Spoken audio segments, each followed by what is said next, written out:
Mga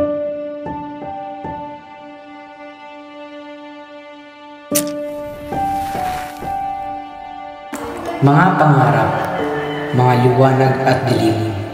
Sa kapanahunan ng kadiliman, marahil ay maraming nagdurusa, maraming nagtatahimik, ngunit napapahamak. Oo, naninirahang takot at naghihinagpis. Hihintayin ko ang araw na itong lahat ay lilipas, malayo sa kabiguan at pang-aapi. Kaya kayo mga kalaban ko, mga dayuhan, huwag niyo akong salinin.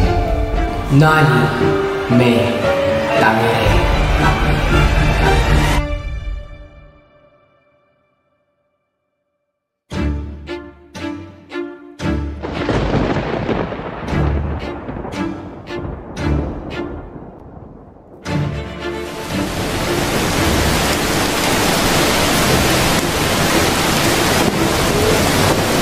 Ave Maria, gracia bella, tu benedicta, benedicta tu in mulieribus,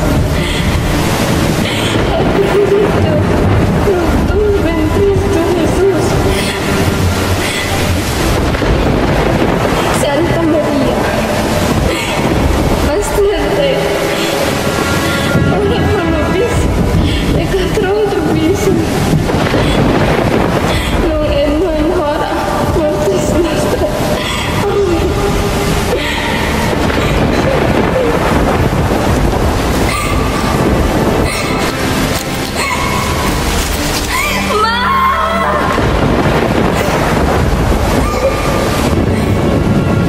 Ano? Masa ko yung pisinginan na may kakambal na sumpa.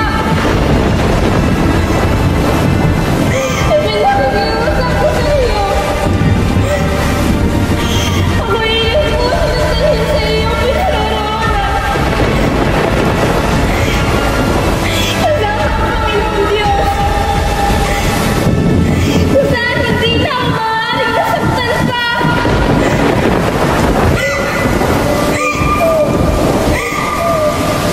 O aking ina!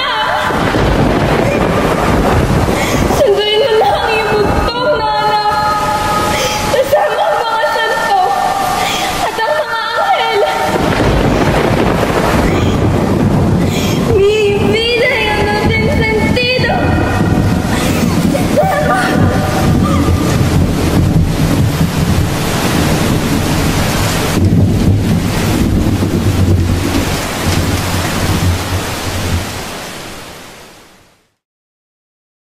Alamin ninyo ang mga kwento ng mga taga San Diego. Maraming malungkot, masungit, marami rin na nagsasaya. Parang walang problema o di kaya'y nagkukunwaring walang problema.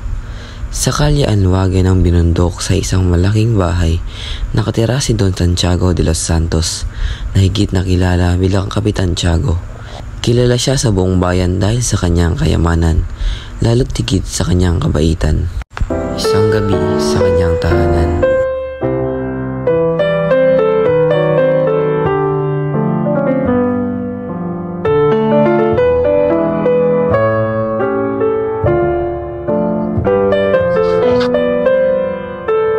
Ay, Diyos ko po, tingnan nyo, napakagulo, napakadumi, hindi kaaya-aya sa paningin. Tingnan nyo, ang pangit ng pagkakaayos. Jesus Mariosep, maghintay lang kayo mga bulagsak. Napakalaking handaan ito. Ano sa tingin mo? Naturalmente, si Don Santiago ay napakayaman. Hindi na niya alalahaning gumasta pa ng labis. Ay, nakayayamat naman ng bansang ito. Altangin ba ang pamamahala dito kumpara sa pamamahala sa Madrid? Ang masama pa, puro mga Indio ang nakatira dito. Ayaw ko talaga sa mga Indio. 20 taon ako nagsilbi at nagtiis sa pagdidili ng kanin at saging sa bayan ng San Diego bilang isang kura paroko. Magdahan-dahan kayo, Padre Damaso, dahil nasa ilalim tayo ng bubong ng isang Indio. Tama siya, Reverensya. Baka magdamdam si Kapitan Tiago. Huwag kayong mag-alala. Matagal nang hindi tuturing ni Tiago ang sarili niya bilang isang Indio. Malayong-malayo na siya sa mga ganong malanggalan na tao. Sigurado naman kung hindi kasing saklap ng nangyari sa inyo ang sa amin.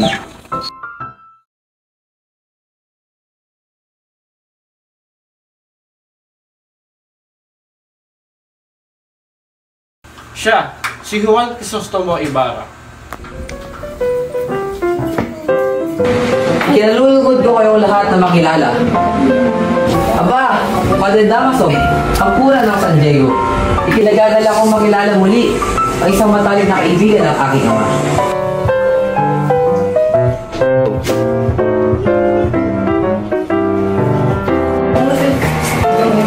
Patawad mo, Diferensya.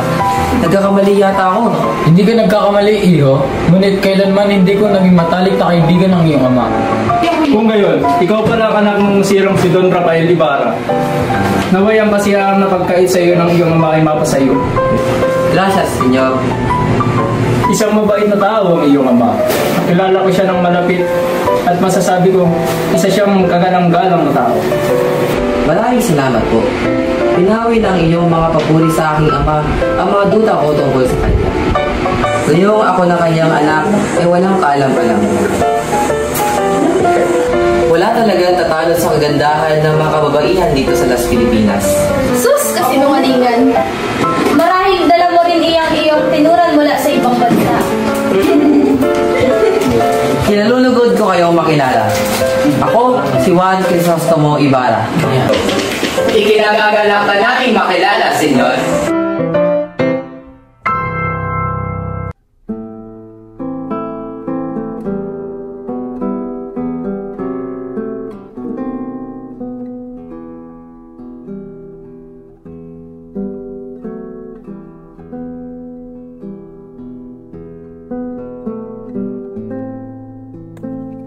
Handa na ang hapunan, senyor at senyora.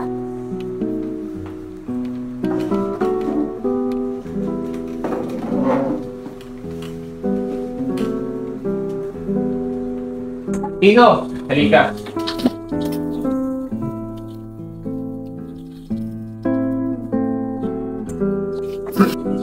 Nagpaluto talaga ako ng tinola para sa'yo. Batid kung matagal mo na itong hindi natitikman. Servidor, ilabas ang tinola. O ikaw, dali mo nga yan dito. Pronto?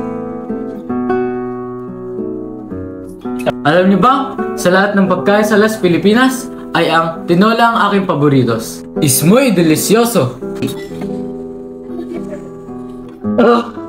Pwede niyo ba patigilan ang musika? Nakakarindi sa tenga! Ipahinga niyo muna ang instrumento niyo. Senyorito Ibarra, 7 taon ka pala nag-aral sa Europa. Mabuti at hindi mo nalimot ang Las Pilipinas. Hindi po, ngunit ang bayan natin lang tila nakalimot sa akin. Kaya kaya deseo?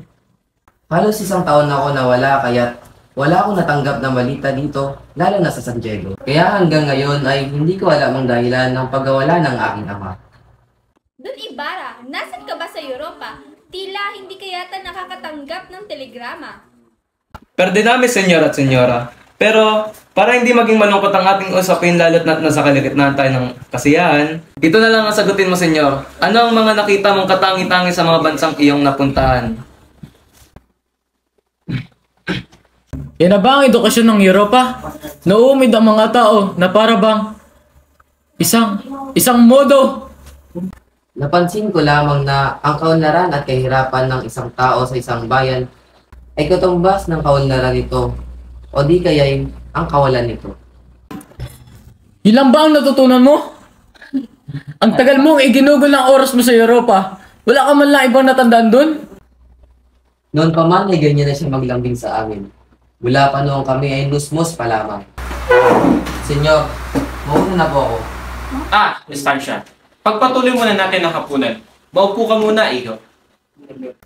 Hindi na po, Tiyo. Ipagpaumanhin ninyong lahat. Ngunit, kailangan ko nang umalis.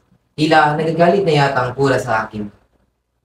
Inom na lamang po tayo sa ngalan ng Las Pilipinas at Espanya. Salud! Salud! Kita nyo ang ugali ng batang yan? Nakapunta lamang sa Europa. Nagpalalo na. Kitonto! Muchas gracias. Kapitan Tiago, nasa nga pala ang sinasabi mong nag-iisang magandang dalaga?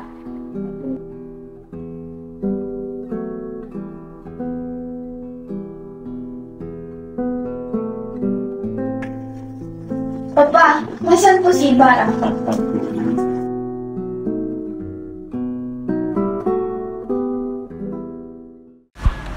Si Ibarra ay lumalakad ng di batid kung saan siya patutungo. Sa mahinang lakad ay narating niya ang liwasan ng binundok. Diyos ko, sa araw na ito ay parang pangarap lamang ang 7 taon ko sa Espanya. Binata, mag-iingat ka sa inyong mga lihim na kaaway. Ipagpatawad ninyo, sa wari ko'y naging matalik na kaibigan kayo ng aking ama. Ngunit sa pagkakapatid ko ay wala ako o kahit ang aking ama ng mga lihim na kaaway. Dala sa sobrang kaparatagan, ito ang nagdadala sa atin sa kapahamakan. Hanggang sa huling hininga ng iyong ama, hindi niya inaasahan na meron siyang mga kaaway. Ngayon ay alam ko na kung bakit nag-aalangan si Kapitan Tiago sa akin na magsabi tungkol sa kanya. Ngunit, bakit siya nakulong sa pitan? Ano ang naging dahilan? Ang tanging kasalanan niya ay dahil siya ang pinakamayamang tao sa San Diego. Ngunit huwag kayong mag-alala. Ang mabilanggo sa bansang ito ay nagtuturing ng kabayanihan.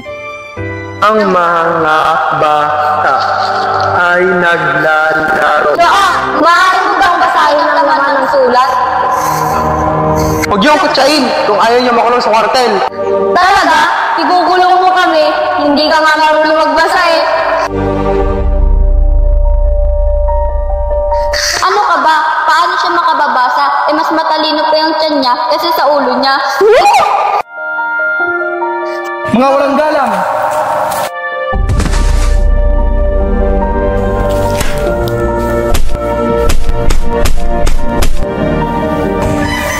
Uy!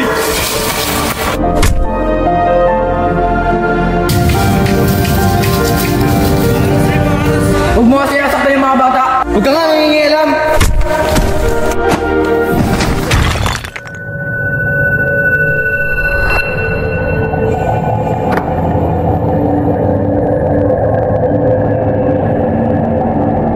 Ano pa ang itinatayo mo dyan? Kulong mo na siya upang mabulok sa piitan. Iyo, Bijablo!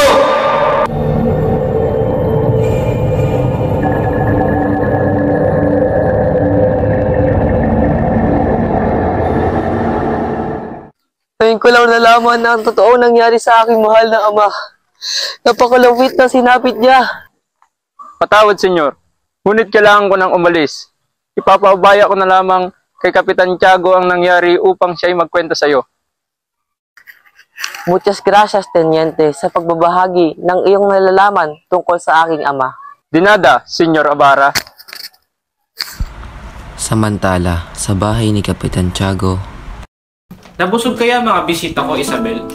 Palagay ko'y oo, Santiago. Paniguradong nabusog sila sa dami ng handa. Nakalulungkot lamang at kailangan agad umalis si Ibarra sa gitna ng kasiyahan. Maria Clara, nariyan ka pala. O siya, may iwan ko na muna kayo mag-ama at ako'y mag-aayos pa sa kusina. Tila yata, may bumabagabag sa iyong kalooban, ama. Meron nga po ba? Walang anuman, Iha. Nagpapasalamat lamang ako sa Panginoon at binayaan tayo ng masayang buhay. Ngunit sa wari ko'y mas masaya sana kung hindi nawala na maaga ang iyong ina. Papa, huwag mo nang balikan ang nakaraan. Mabuti pa ay matulog na kayo. Panigurado ay pagod na pagod kayo mula sa pagtanggap ng bisita kanina. Nagpapasalamat talaga ako sa Diyos at binayaan ako ng napakabait at napakapitalang anak katulad mo.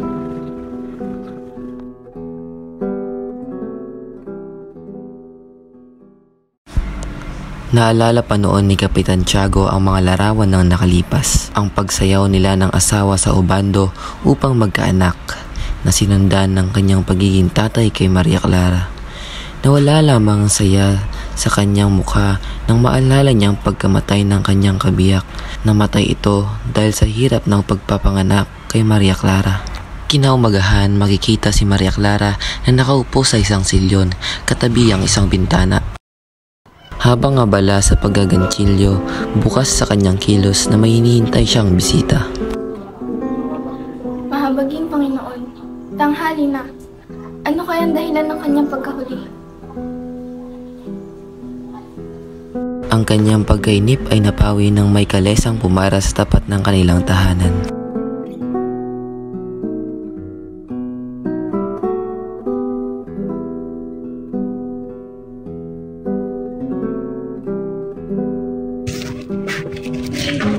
Magandang araw po, Tia Isabel. Nariyan po ba si Maria Clara? Nais ko po sana siyang makausap. Ay, nandiyan siya sa loob. Halika, halika. Conversa si Bara. Salamat at muli kang dumalaw sa amin. Magandang tanghali, Tiyo. Nais ko po sana makausap si Clarita. Abay sige. Clarita, nais kang makausap ni Ibarra. Maserte ako at naipagkasundo tayo ng ating magulang upang ipakasal. Dahil kung hindi, ay hindi na ako makakita pa ng isang babae na katulad mo. Napakatamis ng iyong dila, Crisostomo. Siguro dahil kung pinabihag mo ang maraming kababaihan sa mga bansang iyong matutulog. Isa ng magandang obra ng Diyos ang aking sinisinta. Bakit pa ako hanap ng iba? Sinungaling. Hindi ako makapaniniwala. Sinasalam lang iyong mga mata pagdating sa ganda ng ibang bulan sa Europa. Ang kagandahan ay sa panlasa ng tao. Ito ay naroroon sa sumusuri ng kagandahan. At mula sa aking puso, sinasabi ko sa iyo, ikaw ang aking pinaka-iniibig. Patawad aking sita, ngunit kailangan ko nang lisanin ang iyong piling. Bukas ay Todos los Santos at may mahalaga akong pupuntahan. Naiintindihan ko, Ibarra. Sana'y makapaglakbay ka ng ligtas sa katiwasan. Paalam, aking minamahal.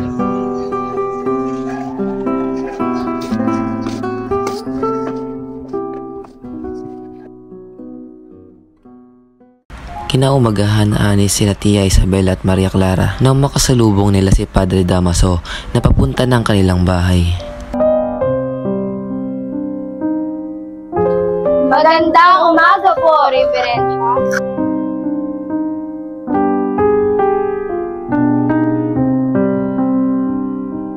Magandang umaga sa inyo, Isabel.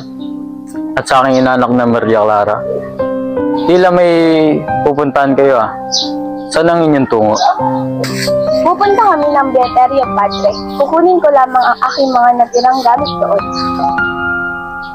Muchas gracias, Padre.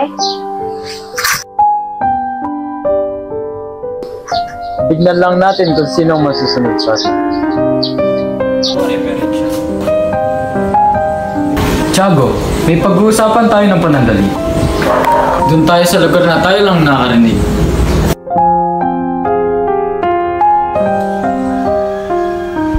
At nang matapos ng pinapag-usapan nila ay napangiti si Padre Damaso dahil siya na naman ang masusunod.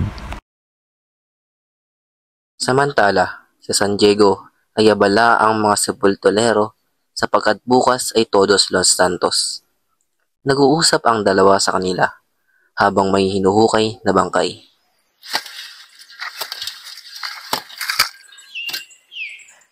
Uy, sa ibang lugar na tayo magukay. Bagong-bago pa to. Pare-pareho lang naman bagong libing ng mga yan Ayoko na. May dugo pa ang buto at buhok. Masyado ka namang masailan kung ginawa mo kaya yung ginawa ko.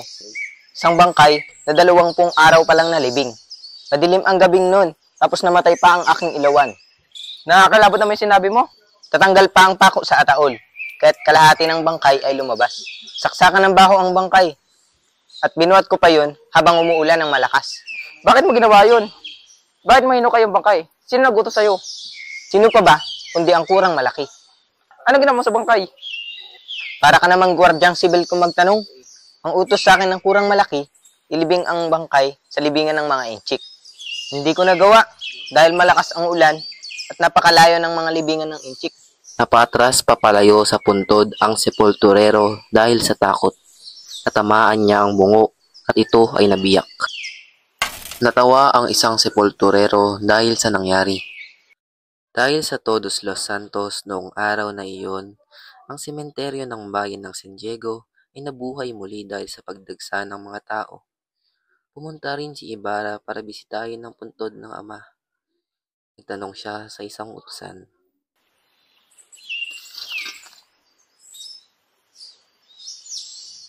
Alam ho ba ninyo kung saan ang puntod ng aking ama?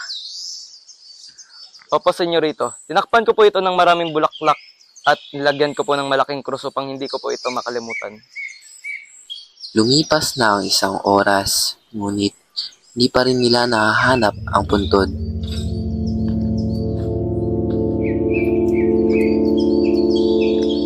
Akala ko ho ba ay alam niyo ang puntod ng aking ama? Dispensa po, senyor. Alam ko po talaga kung saan iyon, ngunit hindi ko po alam kung bakit tayo nawawala. Ayun ho, oh. Alam ko po dyan po siya inilibing. Tanungin mo ang sepulturero kung alam niya ang puntod ng aking ama. Mawalang galang na po, Ginoo. Ngunit may nakita po ba kayong puntod na may malaking krus at nagngangalang Don Rafael Ibarra? Ah, yung may malaking krus at maraming bulaklak? Sinunog ko na. Sinunog? Opo, pinasunog yun ng kurang malaki. At ginawa mo naman ang sinabi niya. Kung gayon, saan mo nilagay ang bangkay ng aking ama? Inutos mo ng kurang malaki na ilibing siya sa libingan ng mga inchik. Kung gayon, bakit hinukay ang bangkay ng aking ama? Saan mo dinala ang bangkay niya?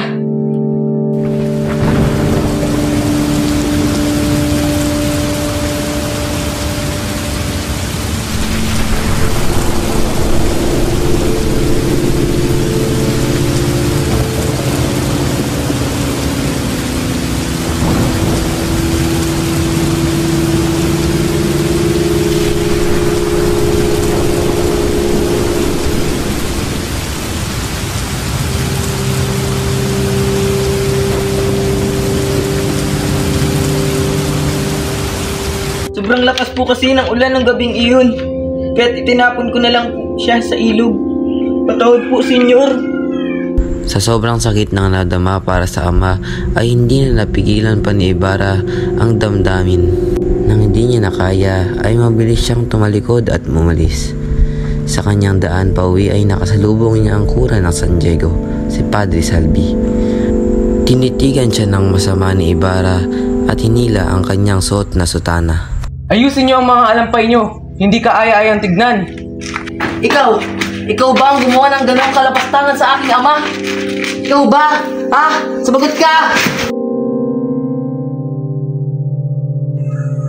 Kung ano man iyon, sinasabi ko sa iyo ngayon pa lang na wala akong alam sa lahat ng sinasabi mo. Ikaw?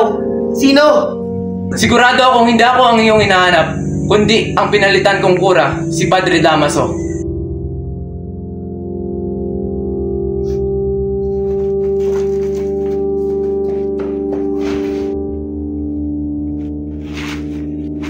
Patawad ho, Reverensya.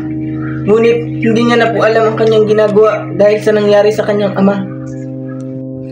Napatawad ko na siya, ngunit para sa akin ay napakasakit ng kanyang sinapit. Hindi ko siya na masisisi sa kanyang nagawa. Nakauwi na si Ibarra ng kanilang tahanan. Galit at malungkot pa rin siya.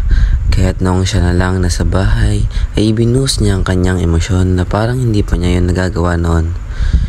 Hindi nalintanan ni Ibarra ang paglipas ng oras hanggang sa tumunog ang kampana ng kampanaryo sa simbahan.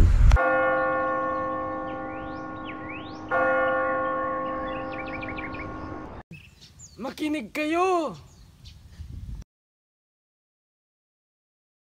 Ganda ng panahon, hindi ba? May darating na dilubyo at kayo ang tangi kong kakampi. Sapagkat yun na magdadala ng maraming unos at kapahamakan. Suwestyon ko sa lahat ng kapitan ay ang bumili ng pangharang ng kidlat o pararayos. Tila nababaliw na yata ang matanda. Kayo rin na mawawalan.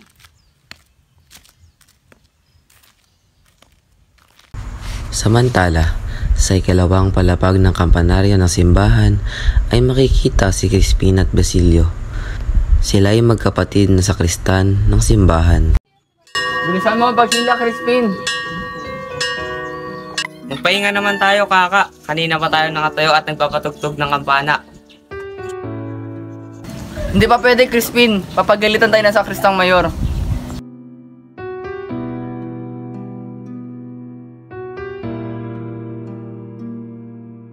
Oo nga pala. Ilan daw ang sasalduin mo ngayong buwan? 2 reales lamang, Crispin. Bayaran mo na kaya yung gintong sinasabi nilang ninakaw ko. Sige na, para hindi na sila manggulo at makauwi na ako. Nako, Crispin, 2 multa na ang inabot ko sa sakristang mayor. At ang sinasabi nilang ninakaw mo ay 2 unsa ng ginto.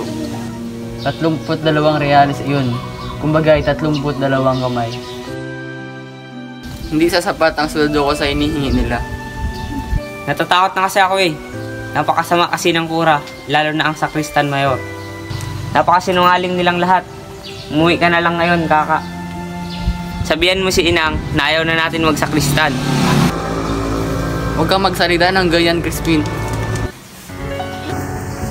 Mga pasaway na bata! Kaka! Huwag mo! Huwag mo! Kahit kailan wala kayo nagawang tama sa simbahan. Ikaw, Basilio, magmumulta ka ng 2 reales sa hindi magandang tunog ng kampana. Ngunit, huli na ko ng gwardyang sibil. At ikaw, Crispin, hindi ka makakauwi hanggat di mo nilabas ang mga ninakaw mong ginto. Hindi ko naman po yung ninakaw eh. Wala po akong ninanakaw na kahit ano. Wala kang pakialam. Ay, sumasagot ka pa. Kita sa'yo.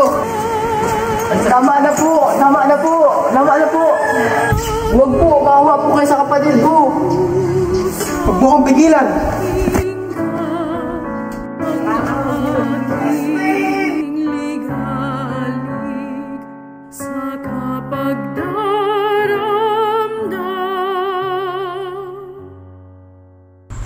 Wala nang nagawa pa si Basilio para sa kapatid.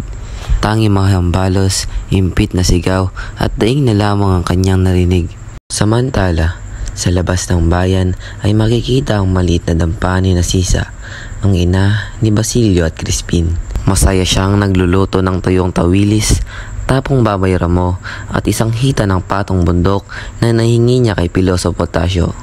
Nagsaing din siya ng maputing kanin at namitas ng kamatis sa kanyang bakuran upang gawing sausawan.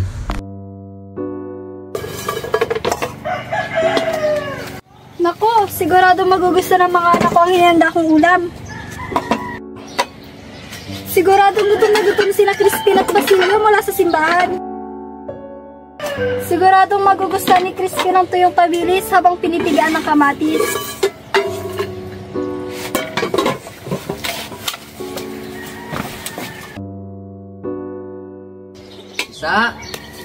Sisa! Nagugutom ako, Sisa! Asan ang pagkain? Aba, ang sarap ng hinain mo ah. Matikman nga. Pero Pedro, sa mga anak mo yan! Ano ba?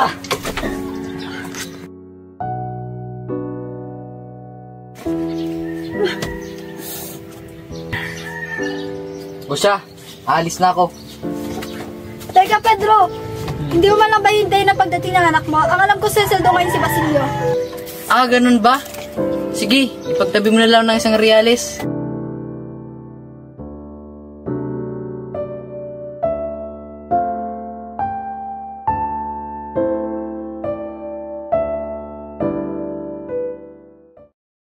Wala nang nagawa pa si Sisa. Sobrang kalungkutan niya kaya't pinasaya niya na lamang ang sarili sa pagkanta. Nagluto na lamang siya ng natirang 3 pang tawilis at tiniis ang kanyang gutom dahil alam niyang hindi nakakasya pa ang ulam sa 3 katao. Nagulat na lamang siya dahil sa sumunod na nangyari. Dumating si Basilio na humahangos. Inang! Inang! Nandito na po ako! Inang! Inang! Nandito na po ako! Jesus Mariosep, Basilio, ano nangyari sa iyo? Huwag kang mag-alala, Inang. Naiwan si Crispin sa kumbento. Naiwan? Siya ba ay buhay? Ay, salamat naman at buhay siya. Bakit kaduguan? Naku naman, kawawa naman ang anak ko. Ako'y tumakas sa kumbento. Ngayon lamang pinauwi ng sakristang mayor. Hindi daw ako makakauwi kundi alas 10 ng gabi. Hindi na pwedeng maglakad ng alas 9. O kaya't noong nakita ko ang mga gwardyang sibil sa bayan at siniguan ako ng Kindwebe, ay nagtatakbo ako. Pinakapatukan po nila ako ng 10 luang dumuplis sa aking noo. Mga walang hiya talaga yung mga Guardia Civil niyan. Mga wala silang puso. O sige anak, maupo ka muna dito at gagamutin ko yung sugat mo.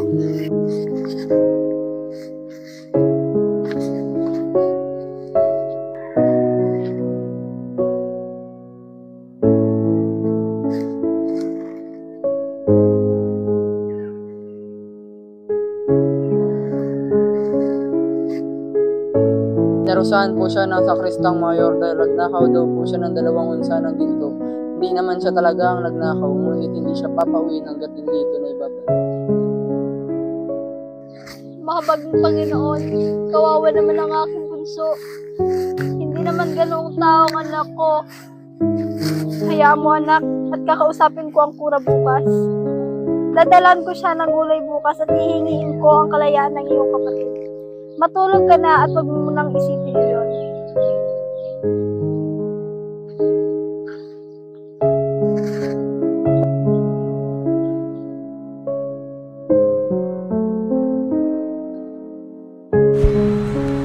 Nanaginip ng masama si Basilio tungkol kay Crispin. Inay! Ko anak, ano nangyari sa'yo? May problema ba? Inay, ayoko na po magsakristan. Papakiusap ko po kay Don Ibarra na tanggapin akong tagapastol ng hayop. Paaralin niyo po si Crispin kay Piloso Potasio. Mabait si Don Crisostomo.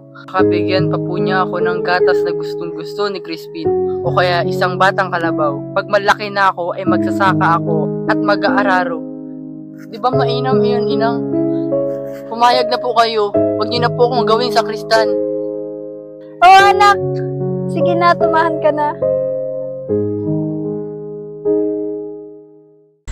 Kinaumagahan ay maagang namintas si Sisa ng mga pinakahinog at pinakaberding gulay sa kanyang gulayan. Inilagay niya ito sa isang bakol at saka umalis upang pumunta sa simbahan at kausapin ang kura.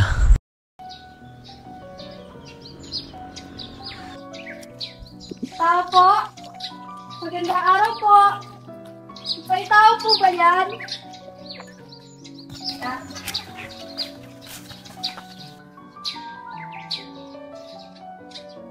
Sino kayo?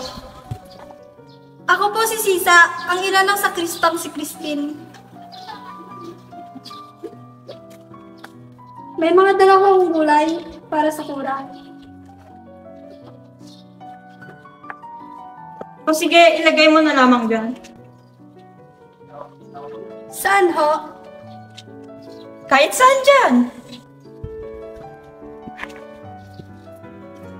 Nais ko po sana makausap ang kura. Hindi maaari. May sakit ang kura. Kung gayon, kahit makausap ko na lamang ho ang anak kong si Crispin. Huwag ka nang magkaila. Alam ng lahat na si Crispin ay nasa inyong bahay. Si Basilio ho ang nasa bahay. Ngunit si Crispin ang naiwan dito. Nais ko sana siyang makita.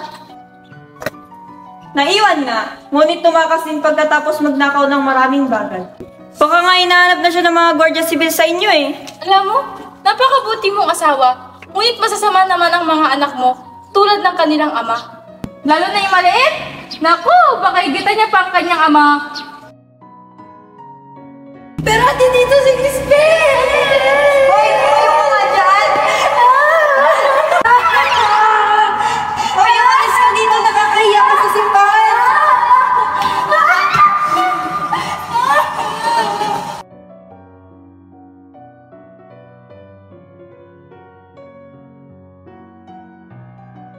Sa tabi ng lawa nag-uusap sina Ibarra at ang binatang guro. Itinuro ng guro kay Ibarra kung saang panig ng lawa itinapon ng labi ni Don Rafael, pati na rin ang kanyang mga naitulong at magagandang gawain.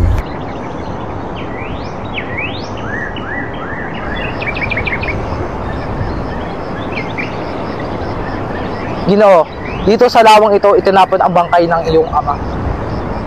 Salamat sa iyo dahil alam ko na kung saan itinapon ang bangkay ng aking ama. Huwag ka magpasalamat sa akin, Ginoo. Ngunit ako ang nararapat na magpasalamat sa iyo. Dahil ang iyong ama ay napakalaki ang naitulong sa pagtuturo ko sa paaralan. Dahil sa kakulangan ng mga paaralan, Ang mga klase ay ginaganap lamang sa silong ng kumbento sa tabi ng kwarhe ng kura. Nasanay ang mga bata na magbasa ng malakas, kaya naman naglilika ito ng matinding ingay sa kura. Dahil doon, nakatikim ng sigaw, palo, mura mula kay Padre Damaso. Nakakalungkot man sabihin, ngunit ang mga magulang ay sumang-ayon kay Padre Damaso tungkol sa pagpalo bilang epektibong paraan para magtino ang mga bata. Dahil sa tulong ng iyong ama na si Don Rafael, madaling natutunan ng mga mag-aaral ang wikang Kastila. Ngunit nakarinig ako ng palalait mula kay Padre Damaso. Huwag kang mag-alala. Ako ay naimbintahan ni Teniente Mayor sa pagpupulong sa tribunal. Babanggitin ko lahat ng ating napag-usapan. Tumatakbo na si Sisa dahil sa takot na mahuli ang kanyang mga anak dahil sa kasalanan na hindi naman talaga nila ginawa. Sa kalituhan ay halos madapa na siya sa kanyang dinadaanan.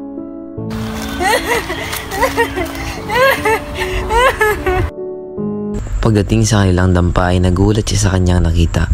Mga gwardiya sibil na naghahanap na sa kanilang bahay na tila may hinahanap na tao. Oh Diyos ko, huwag niyo pong ipahamak yung mga anak ko. Ayun! Ikaw ba si Sisa? Ang ina ng mga magnanakaw na bata? Opo, ako po si Sisa, pero hindi magnanakaw ang mga anak ko. Huwag ka nang magmaang-maangan pa. Ilabas mo ang mga bata. Nakatakas ang nakatatandang anak mo. Nasaan ang mas bata? Hindi ko po alam dahil hindi pa po siya umuwi simula kahapon. Kung gayon, sumama ka sa amin. Hindi ka makakalabas ng kwartel hanggat hindi mo nilalabas ang anak mo.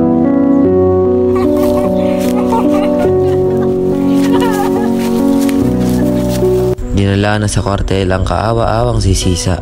Doon siya ay kinulong hanggat di niya tinuturo ang kanyang mga anak.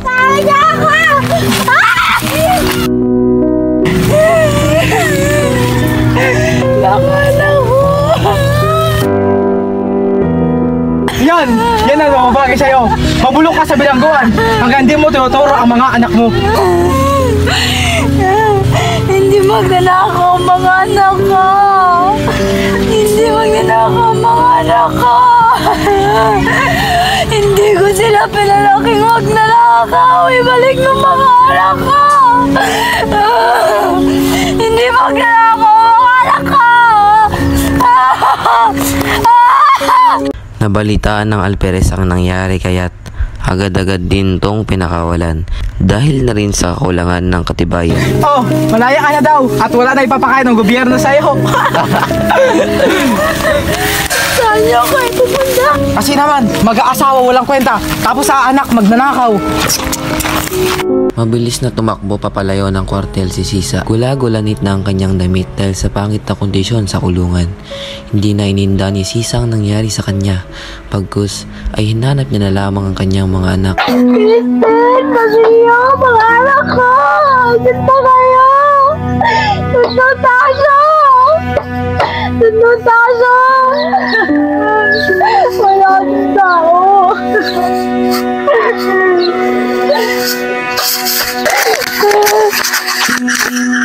Kristen! Masia! Mga anak ko! Ano na ba kaya? Anak ko! Andito na! Naalala ko! Mga anak ko! Kristen! Masia! Ulan! Umulan! Ikaw, Ulan! Nakita mo ba ang anak ko? Damo! Nakita mo ba ang mga anak ko? Nakita mo ba, Christine? Si Christine, si Maria, nakita mo ba? Mga anak ko! Nakita mo ba mga anak ko? Mga anak ko, ano na kayo? Ikaw, nakita mo ba mga anak ko? Siya, Christine at Masia! Anak ko!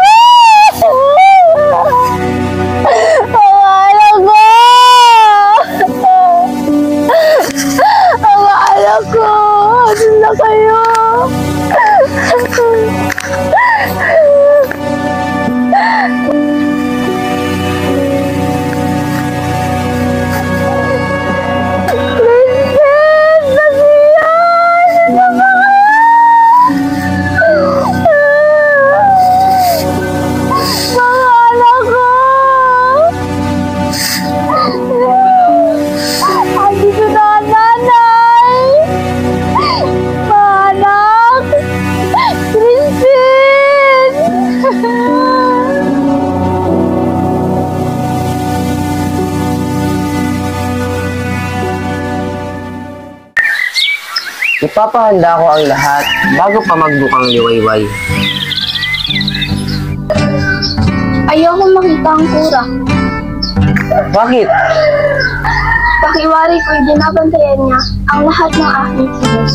Natatakot ako sa kanya. Madalas ay hindi ko maunawaan ng kanyang mga sinasabi. Hindi natin siya maaari na hindi kumidahin. Meron tayong kaugalian dito. Isa pa, nariyan na siya. Malamig ang hangin dito sa labas. Baka kayo yung magkasakit. Napakaganda ng gabi, Padre. Napakasarap lumaghap ng hangin. Isang kasiyahan sa bukid ang magaganap. Maaari ka po bang dumalo?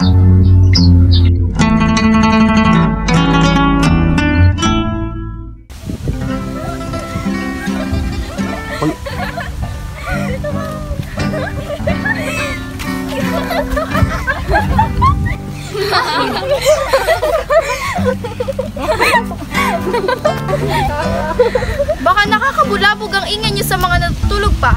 Huwag kayong maingay. Hindi ganyan ang mga dalagang Pilipino noong kapanahunan namin.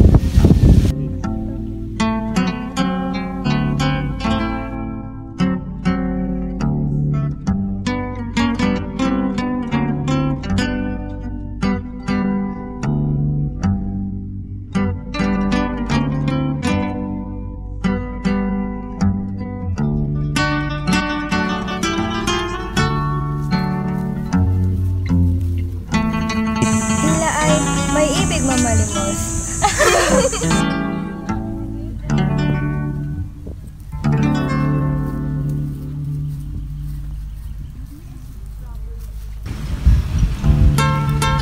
Hindi kaya uulan. Magsipagdasal tayo.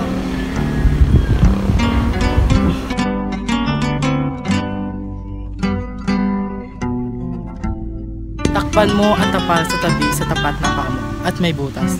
Delikadong mapasukan ng tubig. Ihanda na ang paasim sa sabaw.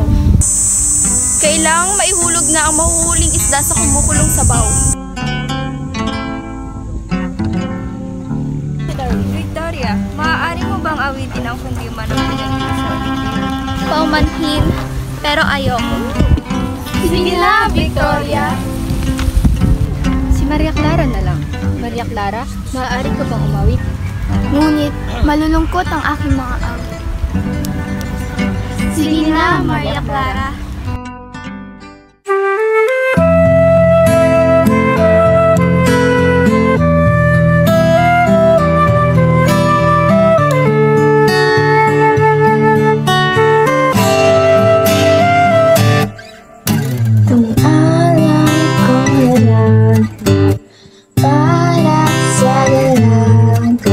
Walang kasing ganda ang iyong sisang halimuyak ka na naisinang dito ng makanilang ipahayag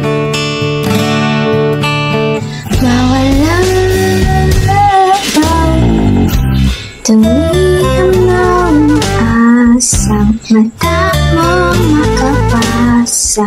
Handang gawin lahat, maging pamilya, iligawan. Ngayon ang nakarama ng wakas na pagkamahal. Hiling ko lang naman na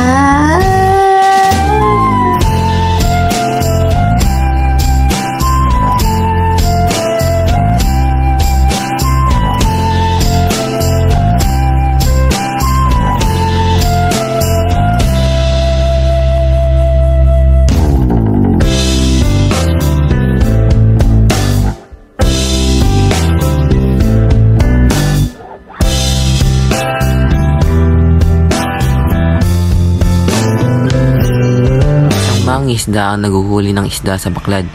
Wala siyang nahuli kahit isang isda, kahit pa ulit-ulit na siyang nanguhuli. Si Leon ay tumulong sa pagsalok, ngunit nagulat siya nang may tumambad sa kanya na buhaya. Ito, may buhaya! Si Ibarra! Diyos ko! Ang mga binata! Huwag kayong mag-alala, ililigtas ko siya.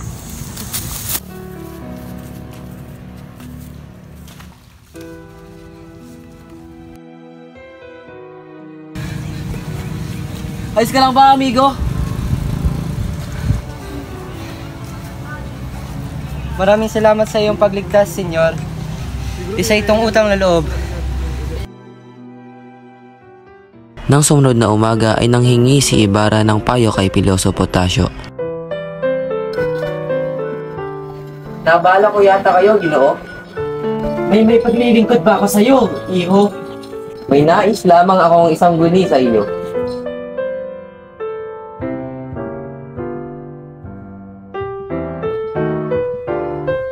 Bakit po kayo sumusulat ng isang hieroglyphico? Dahil hindi ako sumusulat para sa aking panahon, kundi para sa inaharap. Sa panahon ngayon na mababasa ang aking susulat, tiyak na hindi ito papahalagaan at susunugin pa ito. Ngunit ang susunod na henerasyon, higit na matatalino at kung ito'y kanilang mababasa, ay sasabihin nilang hindi pala lahat ay natutulog sa panahon ng kanilang mga ninuno. Sa anong wika po kayo sumusulat? Sa sariling wika nating Tagalog. Maaari po bang gamitan ng wikang hieroglyphico ang wikang Tagalog? Maaari. Higit na mabuti ang hieroglyphicong Tagalog kaysa wikang natin. Nga pala, naalala mo ba ang pagkapatay sa buhaya? Nais ko po sanang humingi ng payo sa iyo tulad ng ginagawa ng aking ama noong siya ay nabubuhay pa. Nais ko po sanang patayo ng paaralan birang pag-alala na rin sa aking kasintahan. Matagal ko nang pinapangarap yan. Pangarap ng isang baliw at iisipin din ng mga taong baliw kayo dahil humihingi kayo ng payo sa isang taong nagpapagkamalang nilang baliw. Para sa kanila, ang matatalino ay kapitan kahit walang pinag-aralan at walang ginagawa kundi magsunod-sunuran sa kura. Bakit hindi kayo humingi ng payo sa kura o sa kapitan o sa iba pang mga may tungkulin? Maaari ninyo silang sundin, maaari rin hindi. Naniniwala ako na mangyayari ang aking plano nang walang sagabal. Matutuloy ang plano ninyo kung kayo'y makikipagtulungan sa mga taong sinasabi ko. Totoo ang makapangyarihan ng kura. Subalit hindi ako lubusang naniniwala sa mga mapang-abusong lakas at kapangyarihan. Ang taong bayan ay maniniwala sa katwiran at pamamahalang may mabuting hangarin. Ang pamalan ay walang ibang pinapakinggan, kundi ang kura. Sumusunod lamang ang kamay sa idinidikta ng isip. Parang isang pagmamalabis ang iyong pahayag. Sa katunayan ay wala pa pong bayang dumarating. Pipi ang bayan, kaya hindi dumaraing. Ngunit hindi magtatagal ay darating din ang panahong iyon. Malalaman ninyo ang kanilang mga pagtitiis.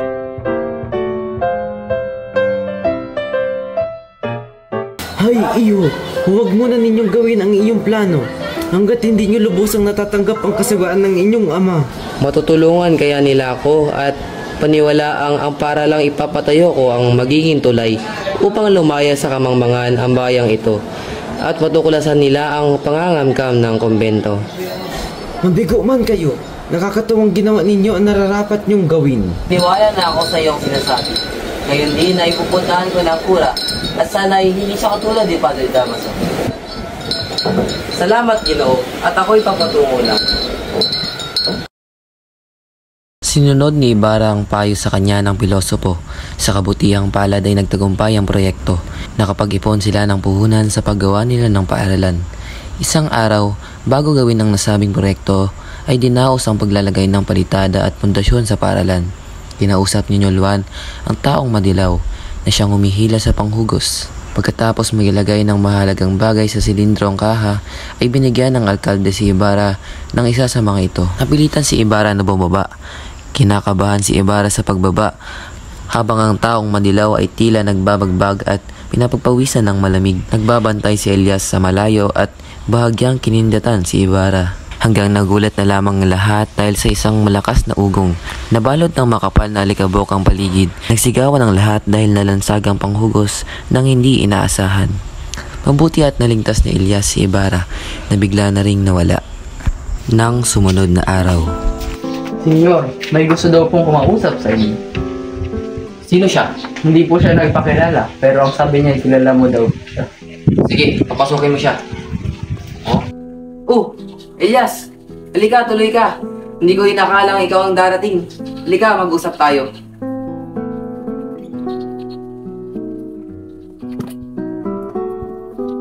Patawad, senyor. Pero dapat talaga ay mag-ingat na kayo. Marami kayong lihim na kaaway. Hindi lang ikaw ang nagsabi sa akin niyan. Marami pa silang nakatago sa nakangiting mukha at mabait na katauhan. Isa na ang taong nakadilaw sa kanila kanina. Hindi lang po ako sigurado sa iba. Mag-iingat po kayo lagi at huwag kayong magtitiwala sa lahat upang hindi kayo mapahamak. Kinalulungkot ko lamang ang pagkamatay ng taong yun kanina. Kung nabuhay sana siya ay maaari niya tayong matulungan tungkol sa aking mga lihim na kaaway. Patawad, Don Ibarra, ngunit nagkakamali kayo. Sa galit niya, kung siya ay buhay, ay magtatago na lamang siya sa baluktot nating pamahalaan. Bueno, senyor, ngunit ako ay aalis na. Maraming salamat po. Ang dapat na magpasalamat dahil sa pagligtas mo sa akin ngayon. Pagkikita ba tayo ulit? Oo naman, senyor. Kahit kailan niyo naisip, ipatawag niyo lamang ako. Paalam, Elias.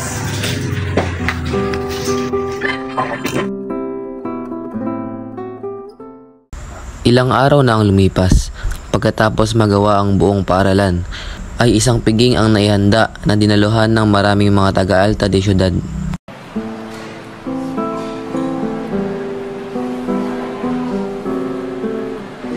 Senyor Ibarra, batid kong magagalak ang kataas-taasang Kapitan General dahil sa pinapagawa mong eskwelahan.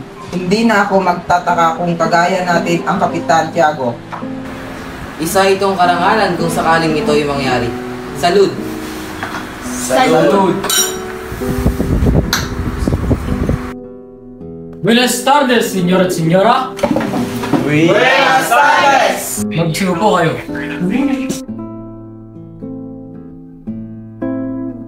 Bakit hindi niya ipagpatuloy ang inyong pag-uusap? Nabanggit lamang ni Crisostomo ang kanyang arkitekto. Aba, napakahusay ng kanyang arkitekto. Isang eksperto. Eksperto? Ang paaralan na binubuo lamang ng 4 na pundasyon at bubong na gawa sa sawali. Sandali lamang, Padre Damaso. Makarating ba sa langit ang mga taong nagbabanal-banalan? Ang yayabang, akala mo kung sino nang hamakin? Nabubulok lang naman sa kulungan at ipinapatapon pa ang bangkay sa ilog. Gusto na ang iyong paninira at puri sa akin.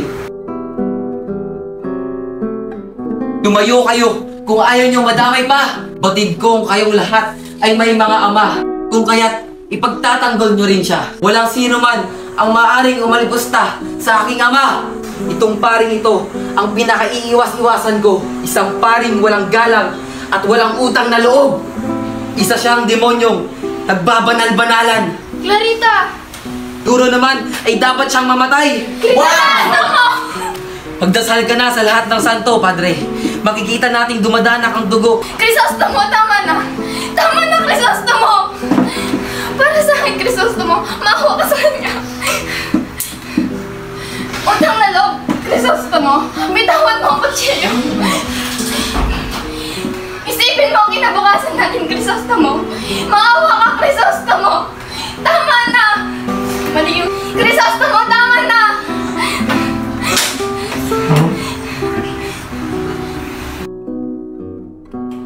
Iho, di Diablo. Isang araw sa opisina ng bagong dating na Kapitan General.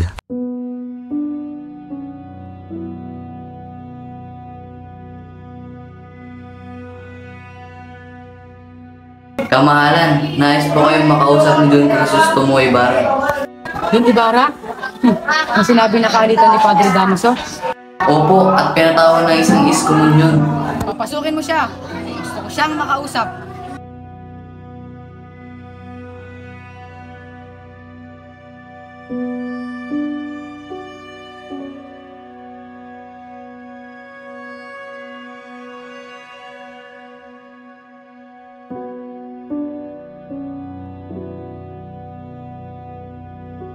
Isang karangalan na makilala kita, Senyor Ibarra.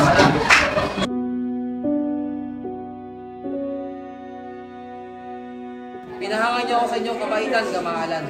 Tungkol sa pag-aalitan niyo ni Padre Damaso, sigurado ko sa iyo na hindi magagalaw ng mga pare hanggat ako ay namumuno sa bansang ito. Kakausapin ko na rin ang Arsobispo. Hindi ko rin tanggap ang ginawang pinapastangan sa iyong ama. Kamahalan, pagpalain po nawa sana kayo na may kapal. Sige po, kamahalan. Mauna na po ako. Maraming salamat po. Bueno, may pupuntahan pa akong malagang bagay. Maraming salamat at nakausap kita, Don Ibarra.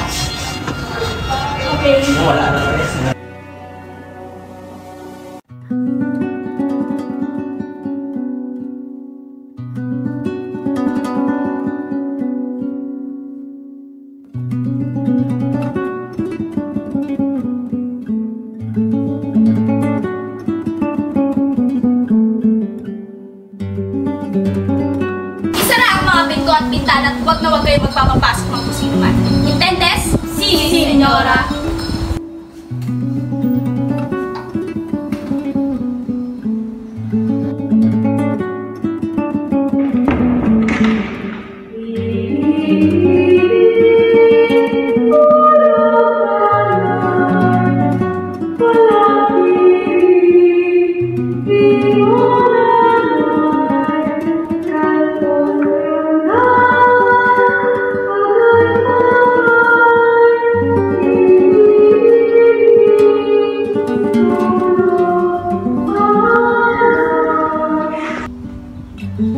Mga alipin.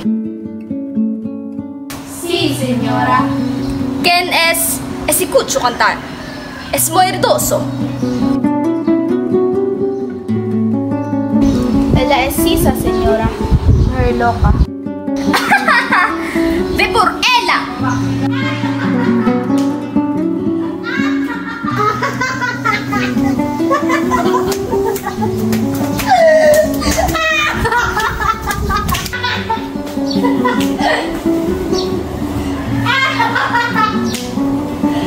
Cantar. Cantar, Sisa.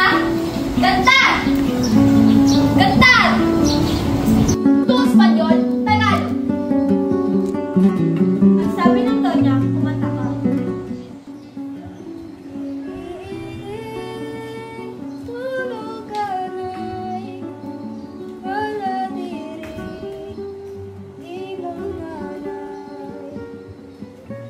Mahusay, mahusay, mahusay. Marunong ka naman pala mag-Tagalog, pa-Espanya ka pa. Aba, syempre, nakatira ako sa Pilipinas. Pilipinas! At anong nakakatawa? Pilipinas yon, Pilipinas, Mangmang. Ikaw ang Mangmang. Pilipinas kaya yun. Pilipinas!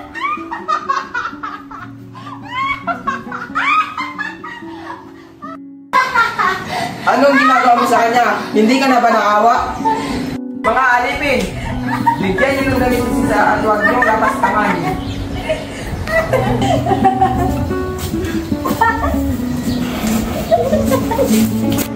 Halika na, hindi ba't pinagsabihan na kita huwag mo nasasaktan si Sisa?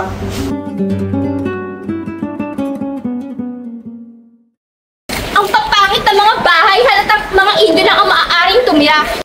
At aba, mga walang paggalang, hindi man lang nagbigay bugay sa mga mahalikang katulad natin, hindi ko takatakang purong pangungutya na kuha nila sa mga praile. Bakit kayo kay bakatingin? Naiinit ba kayo? Kwantong esposa, huwag ka mag-iskandalo dito, nakakaya sa mga tao. Huwag ka humara kung ayaw mo tumilabo ng pustiso mo! Kayo? Kakaingitan ko? At bakit? Kinaingitan ko nga pala ang inyong kulot? Napakagandang tanawin. Dalawang Donya walang asal na nag-aaway sa bulwakan ng bitanan ng bahay ng Alvarez. Para sabihin ko sa inyo, Doña Alvarez, hindi ako probinsyana ng katulad mo. Kung sobrang sophisticada kong tao, hindi nakakapasok ang mga Alvarez sa aming bahay kung hindi sa pintuan lamang. Aba, excellentisima, Senyora Puput. Hindi nga nakakapasok ang mga Alvarez, kundi ang mga pilakyod ng tulad na iyong asawa. Aba, talagang ginagalit mo ako ha. Bumaba ka rito, walang galang. Itama niyo ako sa walang bata. Bumaba ka dito, Doña Consuelo. Dito tayo magtoon. Walang iyang probinsyana na bandera ka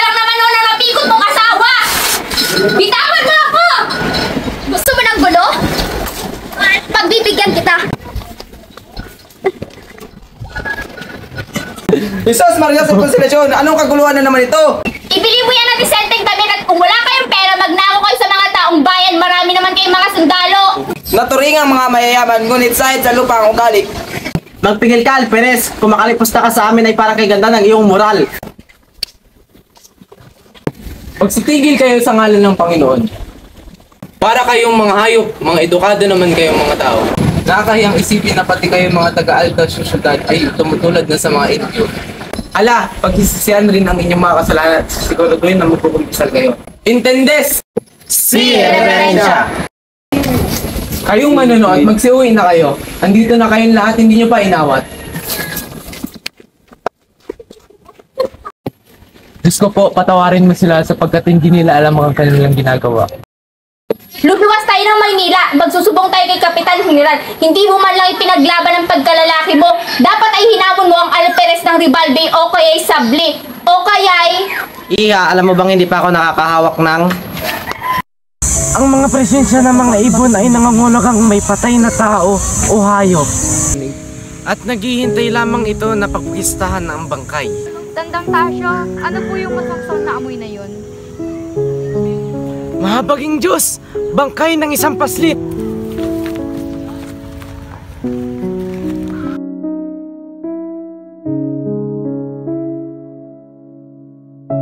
Pumunta ka sa bayan at ipaalam na nahanap ng bangkay ng anak ni Sisa. Crispin! Nalakasan ka na ba? Crispin! Anak ko! Asan ka na? Oh, Crispin! Anak! Asan ka na? Aling Sisa! Aling Sisa! Nakita na po ang anak mo! Ang anak ko? Si Crispin! Ang anak ko! Asan? Asan? Asan ang anak ko? Crispin! Anak! Nandito rin sa talan! Crispin! Di maaari! Crispin! Anak! Anak ko! Crispin! Crispin! Crispin! Anak ko! Crispin!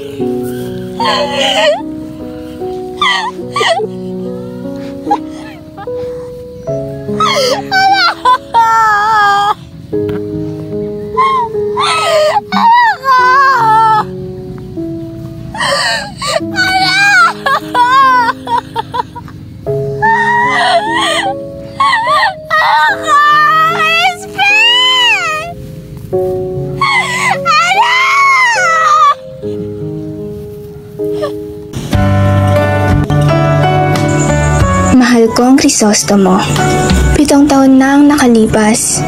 Simula ng huli nating pagkikita. Sariwa pa sa aking alaala ang mga katagang binitawan mo bago ka lumisan. Babalik ako at magpapakasal tayo. Nagkatinginan tayo at ngumiti. Ang saya ng kinang ng iyong mga mata, nakahuhumali pagmasdan.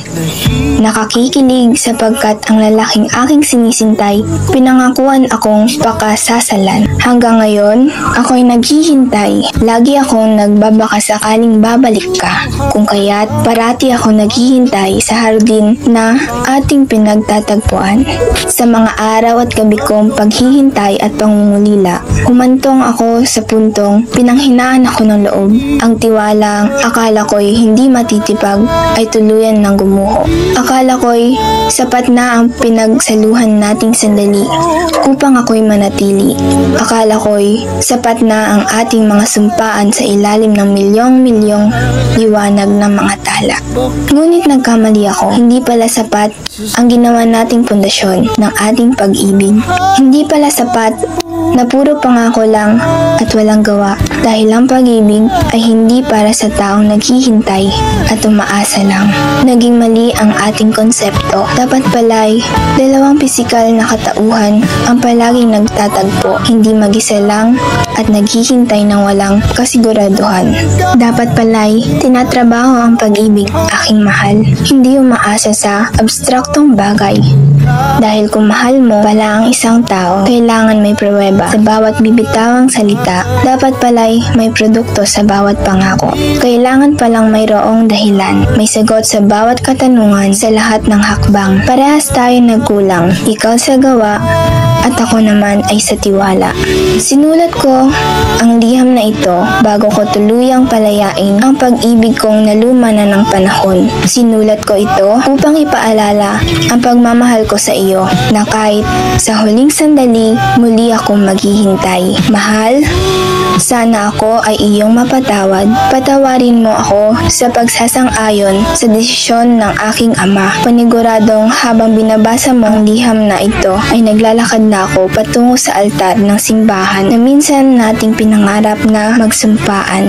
Siguro ay umiiyak ako sa mga oras na ito, hindi dahil sa masaya ako, ngunit dahil sa wakas ay tinupad na ng aking tadhana ang ating dalangin, ngunit tinupad ko ang pangako mo sa ibang tao. Patawarin mo ako kung nainip ako't sumuko. Patawarin mo kung naging mahina man ako. Patawad sa hindi paglaban. Mahal, palayain mo na sana ang iyong sarili sa pag-ibig kong taksil. Mahal na mahal kita, aking Crisostomo. Muli ay patawarin mo ako. Patuloy na nagmamahal, Maria Clara.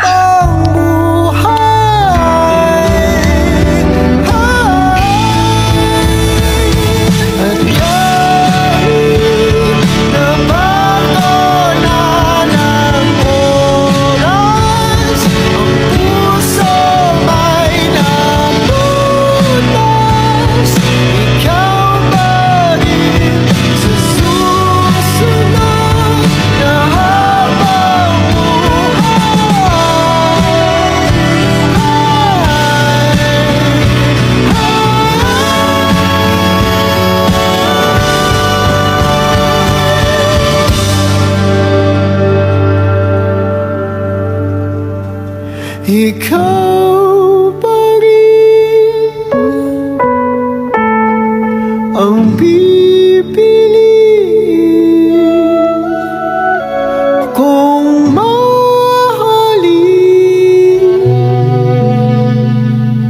sa susunod na habang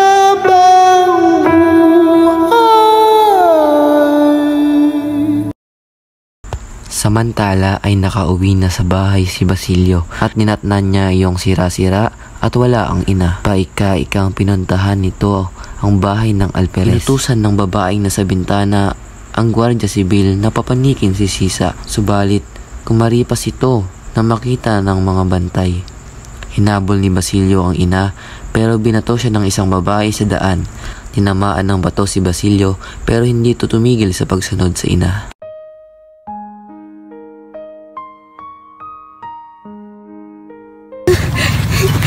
Inang! Inang! Inang! Ako po si Basilio, Inang! Inang! Inang! Ako po si Basilio. Inang! Inang! Ako po si Basilio, Inang! Basilio! Inang! Basilio!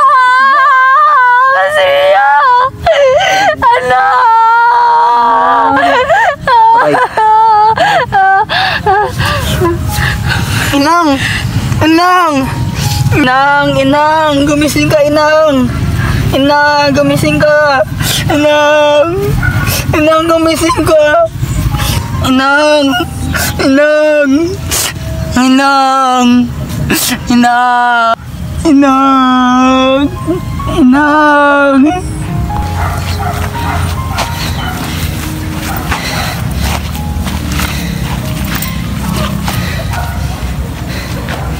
Sino? Sino ang babaeng iyan? Siya po ang aking ina. Nasugatan ako at may 2 araw na akong hindi kumakain o umiinom man lang. Hindi magtatagal ay mamamatay na rin ako. Sunugin mo ang aming bangkay ng iyong ina. Kung walang darating na sino man, hukayin mo ang mga gintong ibinaon ko. Mamamatay akong hindi ko man lang nasilayan ang ningning ng buhang liwayway ng aking inang bayan. Kayong magpapalad na makakakita, patiin ninyo siya at huwag kalimutan ang mga naglugmok at nasawi sa dilim ng gabi.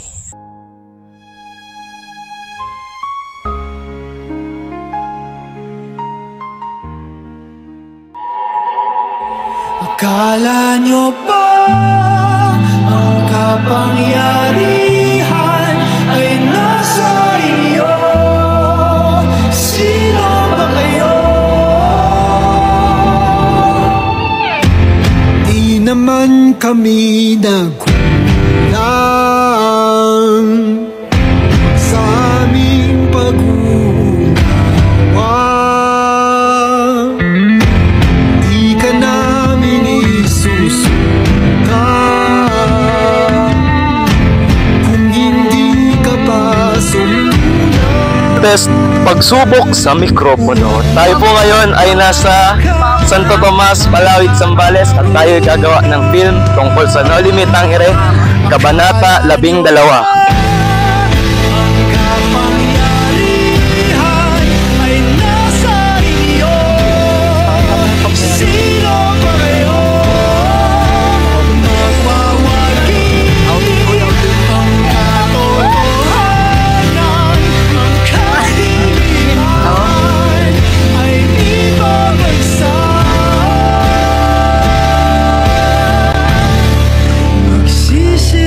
Day 9. Oy, Maria Clara. Oy, Day 9.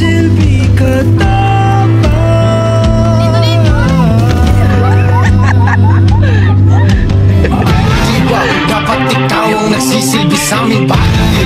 Kami na nanaginip ng gising ang bawat Oy, okay dyan. Oy, Ate Angel. damdamin pasanin hanggang sa mga makagay mamulat. Sigaw na sumasalamin sa sumpa niyong magsibisa. Aming tuluyan na wala nang bisa. Sinapaglolis na puso bilang nagbuhay ng tao. Mga hari-hari at pagkalaki ng mga ulo. Huwag kalilimutan na hawak-hawak namin ang inyong trono. Nadidinig ba ako, pangako na ba ako dahil sa korona sa ulo nyo? Di na magpapaalipin ba sa mga rehas mo? Di mabubuwag ng kahit anong masinta ang katotohanan to. Di mo na malay ang lumipad. Di mo na makukulong.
Oo.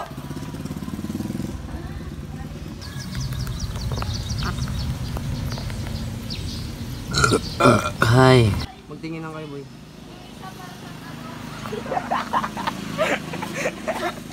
Wala kang sasabihin doon. Magpahinga naman tayo, kaka. Kanina pa tayo at nakatayo at...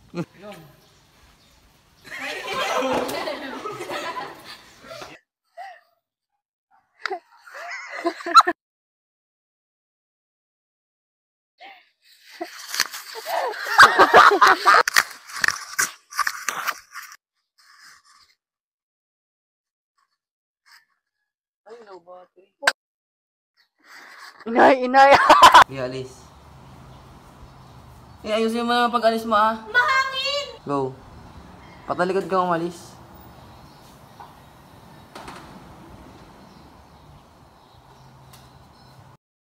Six, 7, 8. Kailangang maihulog na ang mahuhuling sabaw sa kumukulong sabaw. Ano yun? Hanggat hindi mo nilalabas. Game. Kung gayon, sumama ka sa amin. Hindi ka makakalabas ng kwartel hanggat hindi mo sinasama ang... Ano yun? Hanggat hindi mo isinasabas ng kwartel hanggat hindi mo inalalabas ang... Game. Okay.